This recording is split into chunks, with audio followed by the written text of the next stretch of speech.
narasumber mengenai hubungan hukum internasional dan hukum nasional. Baik, di sini izinkan saya terlebih dahulu untuk memperkenalkan diri saya sendiri. Perkenalkan, nama saya Hayatun Nufus, saya dari Prodi PKN kelas 2H. Perkenalkan, nama saya Rohit Mahendra dari Prodi PPKN kelas 2H. Hai, perkenalkan saya Hana Sajida dari Prodi PPKN kelas 2H. Perkenalkan, nama saya Pauhan dari Prodi PPKN. Perkenalkan, nama saya Indah Cahizan dari Prodi PPKN dengan nomor NIM 2021 A1C110.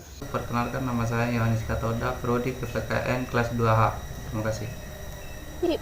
Assalamualaikum warahmatullahi wabarakatuh. Di sini kami dari kelompok 3 akan mewawancarai beberapa narasumber. Yang pertama, Bismillahirrahmanirrahim. Assalamualaikum warahmatullahi wabarakatuh. Perkenalkan, nama saya Yusuf Abdullah dari Fakultas Teknik tahun 2021. Oh iya Kak, boleh nggak kita nanya mengenai hukum internasional? Boleh silakan. Kakak tahu nggak apa sih pandangan kakak, menurut kakak atau pendapatnya mengenai hubungan hukum internasional dan hukum nasional di Indonesia saat ini? Menurut pandangan saya jadi hukum internasional dan hukum nasional memiliki pengertian masing-masing. Misalnya hukum nasional yang berkisar di khususnya negara Indonesia, negara tercinta kita, yang telah diatur oleh Undang-Undang Dasar Negara Republik Indonesia. Sedangkan hukum internasional yang sedang berlaku di internasional, yang dimana Indonesia juga mengambil bagian, baik itu di PBB ataupun hukum internasional dan sebagainya. Hanya itu? Ya. Mungkin hanya itu yang bisa disampaikan. Kita selanjutnya kita ke narasumber kedua. Sekian, wassalam.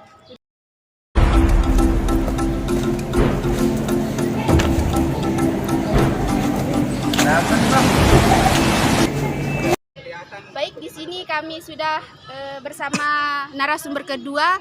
Untuk kakaknya bisa diperkenalkan dirinya terlebih dahulu. Ya, perkenalkan sebelumnya nama saya Lalu Nuh Halifian Nuraksa, biasa dipanggil Alex dari Fakultas Hukum Muhammadiyah Mataram.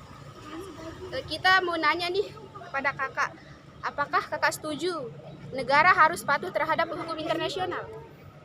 Tergantung dulu dari konteks yang Anda bahas, hukum internasional seperti apa konteksnya.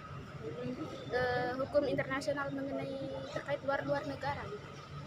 Mungkin saya lebih tidak setuju dari ada beberapa pasal internasional, contohnya seperti hukum tentang hak asasi manusia, di mana diterapkan di Indonesia ini pasal 39 Undang-Undang 1999 poin A sampai J. Mungkin di situ saya agak kurang setuju. Menurut saya itu sebagai cuma sebagai acuan biasa aja yang bisa dilanggar kapanpun dari segi hukum internasional. Karena di sana juga ada perjanjian ekstradisi, di mana ketika dilanggar, apakah akan melanggar hak asasi manusia? Menurut saya hak asasi manusia atau hukum internasional yang berlaku tentang hak asasi dan hukum tentang perdamaian dunia itu hanya omong belaka. Jadi saya agak sedikit kurang percaya akan hal itu. Mungkin itu dari saya. Terima kasih Kak atas jawabannya. Ya. Mungkin hanya itu dari kami. Sekian, terima kasih. Ya. Sama narasumber ketiga, untuk kakaknya mohon diperkenalkan diri terlebih dahulu. Perkenalkan, nama saya Rizky Firmansyah, semester 8, Fakultas Hukum. Oh iya, saya mau nanya nih sama kakak. Menurut kakak, apa sih tujuan terbentuknya hukum nasional sedangkan hukum internasional itu sudah ada? Hukum internasional ya?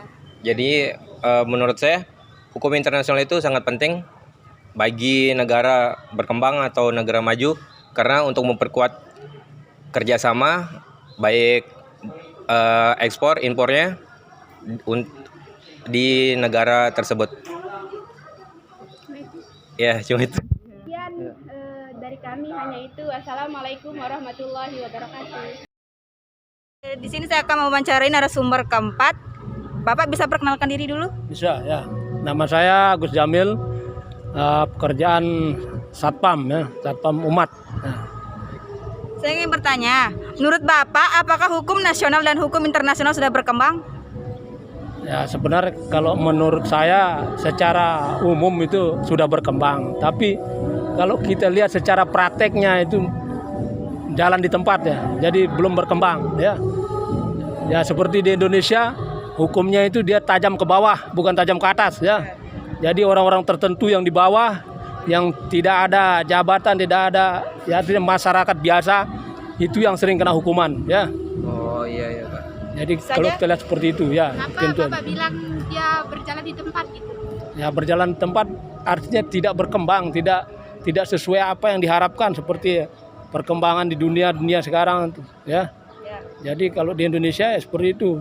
Kita lihat banyak orang korupsi tapi hukumannya ya Sedikit ya. hukumannya sekedar aja ya. Jadi tidak seperti kalau negara kita ini mau maju gara-gara orang korupsi, bila perlu dibunuh orang yang korupsi ya. Siap. Betul. Jadi itu. Ya. Kalau Saja? ya, itu aja. Sekian. Terima kasih. Mungkin hanya itu yang dapat kami ketahui mengenai wawancara tersebut. Sekian. Wassalamualaikum warahmatullahi wabarakatuh. Jangan lupa komen, like, subscribe, and share di bawah.